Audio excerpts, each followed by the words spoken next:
Oli O'Neill, and I'm joined today by Arwin Pennington-Bailey, who has written a new book, I Had a Dad Too. Arwin, thank you so much Thank for you. coming and chatting about it. That's okay. Thank you very much. So I guess start with, can you describe in a couple of sentences what your book's all about? Yeah, a couple of sentences. That's difficult with me.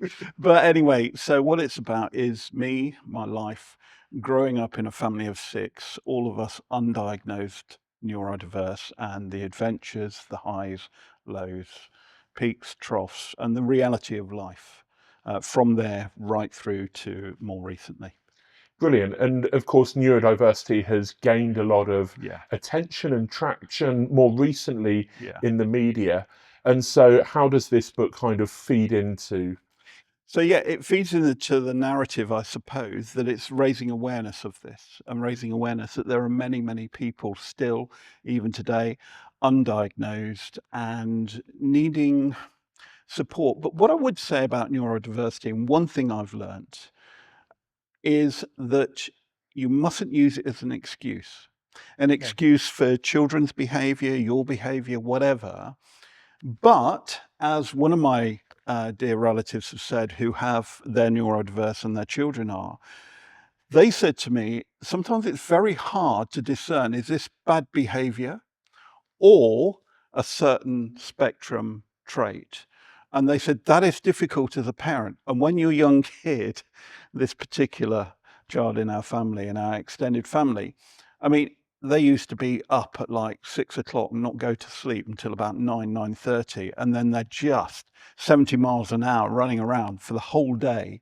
Getting them out the house to school can be problematic if everything isn't just perfect, things like that. So it is incredible discernment needed if you're in that situation for yourself and children. And I think that's what I'm trying to do, feed into the narrative. It's not the only thing in the book, but this needs not special attention or care, awareness, I suppose, would be the thing. Yeah. Awareness that it's a thing. Absolutely. And I think a lot of people would question whether it is a thing. Some people would say that too many people are being branded with neurodiversity. Other people would say not enough people are. Yeah. And so we've got to sit somewhere in the middle I of that agree tension. with you. And I think one of the trends we've seen in schools and so on is parents perhaps leaping to, they're neurodiverse. That's the reason for their behaviour, when in fact some of it is about parenting. So it is a tension. It is a difficult one, but we need awareness of what the reality is and how it looks like. Sure. And neurodiversity is a big topic. There's a lot of different ways that it can display. How does neurodiversity display in yourself, and how did that challenge you when it came to writing a book? Yeah, it challenged me writing to a book to remember it all for a start, for various reasons, which I'll go into in another video. But for me, the way it started displaying itself that I remember, for example, just one example, sitting there in our hometown, Royal Leamington Spa up in the Midlands, and I was sitting there on the grass, we're having a picnic, and the park, the Jeffson Gardens, is split into 2 with a river running through the middle. And so up the top, it says, please keep off the grass. And then down the bottom there, swings and so on. And we were sitting on the grass having a picnic. But I thought, we've been told to keep off the grass. Why are we sitting on the grass? We've been told not to. And I was like ants in your pants. I couldn't sit still. I couldn't sit down. Then another instant, we lived in a village called Covington, just outside the town. And we just started going to church, and it was quite traditional. And we said the Lord's Prayer each week. And we said, forgive us our trespasses as we forgive those who trespass against us. We don't use that language now. But for me, at the end of our road, there was a field. And in the road, the farmer had put, trespassers will be prosecuted. Now, I knew what prosecuted was, but I thought, I lay there in bed and I remember thinking, my mom and dad, they've done something wrong. They're going to be prosecuted. They're going to be taken away because they're trespassers. So I didn't associate that trespassing into the field would be prosecuted. I just assumed what we said verbatim in church twice on a Sunday, because we're in the choir, meant that anybody who did anything wrong would be taken away and prosecuted. Yeah. And so that's really some of my earliest memories, really, of it displaying itself within me, this literal interpretation. And the way it comes across sometimes with myself is quite black and white, although because of things that have happened to me and I'll write about in the book, I'm not as black and white as I used to be. Okay. I used to be so black and white on so many topics, so many subjects. But that's tempered these days. So it's lots of different ways, but they're just a few examples. And I guess, as you rightly said, you can't use neurodiversity as an excuse throughout life. And so part of the journey is to recognize that perhaps you see the world differently to other Yes. people do. And then because of that, do you then go on a journey of trying to understand how others see the world so that you can kind of empathize with that? Yes, for me growing up, I was trying to make sense of the world because in our house, in our home, I thought this is normal. Right. Whatever normal is, whatever it looks like, this is normality. And the rest of the world is strange. Mm-hmm. And the rest of the world is bizarre and all the rest of it. And so that's what I grew up thinking. And through my teen years, I struggled to see how I fitted into the world. And the way I fitted into the world is I'd mask emotions. Mm-hmm. I had huge anger issues. They'd just well up and I'd push them down. So I never dealt with that. I had other issues as well that I had. And it's this literal sense and things like that. It was difficult for me to make sense of the world. And so I suppose I didn't empathize or sympathize with others who lived normally. I just tried to fit into that normality because I eventually realized that is perhaps what's expected of people. And you do something called masking. You actually create behavioral coping techniques. And one of mine was to be the clown for various other reasons as well, but to be the clown, to be in control. Yeah.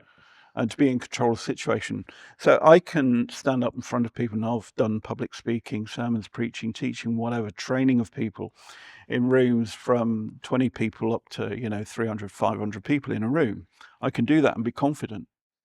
But when people afterwards want a word with me and say, oh, that was really good and so on, I still, even today, find that difficult to know how to interact and what's expected of me in a social situation.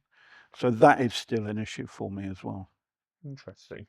And so when it comes to writing a book, when we read through this, do we see it through the lens of the world, or are we seeing it through the lens of somebody with neurodiversity? It's both. I would say mainly through the lens of somebody with neurodiversity, but it's also through the lens of somebody in the world and the conflict that ensues between the two. And it raises a question, what's normality? Interesting. So that's what I've tried to do in part. So it is for everybody. It's not just for people with neurodiversity or been diagnosed, whatever. It's to try and help people understand certain aspects of life, but not only neurodiversity. We're going to move on to other things. There's certain issues and so on that we can talk about in a minute. So really, it's a combination of things, but I would say it's the world's in conflict. And also, as you said earlier, Oli, that there are various forms of neurodiversity. So I can't pin it down, this is one. Sure. It's just a reflection of a wide spectrum and then a wide view of the world outside that spectrum.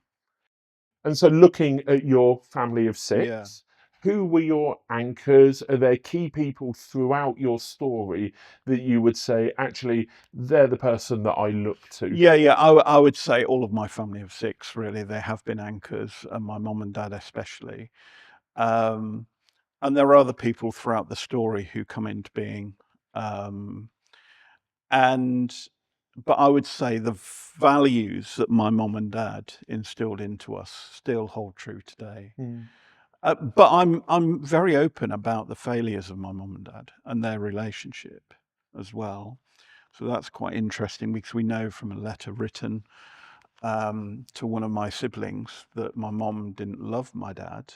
She was fond of him, but my dad was besotted and loved my mum, but it wasn't reciprocated. So there was that dynamic going on. But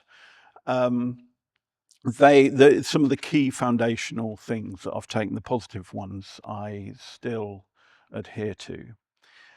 But I'm going to finish, if I may, with reading from the book. Yes, please. A short section which highlights my dad was the most, if there is such a thing, the most extreme neurodiverse. And it's when he went off after World War II. He was a keen motorcyclist in a motorbike sidecar, advertising somebody, and they basically responded to the advert and they just went off into war-torn Europe. It was either 1946, 47, 48 at the latest, but I think it's probably 1947. So I'm going to read that. Please. Okay. Dad was also a highly practical man.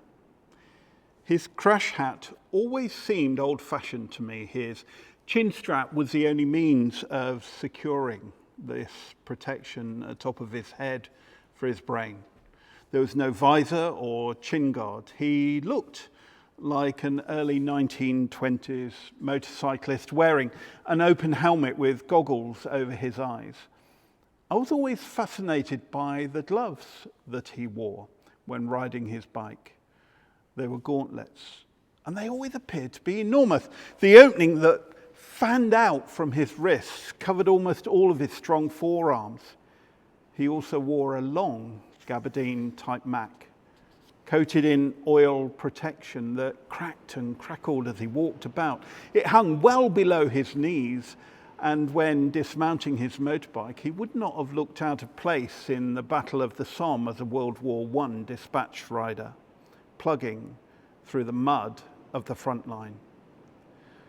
As a child, as I sat behind him on the motorbike riding pillion around town, I often hugged my dad closely, my arms tightly around him, my face turned to one side with my cheek resting on his back, rubbing against his oilskin garment.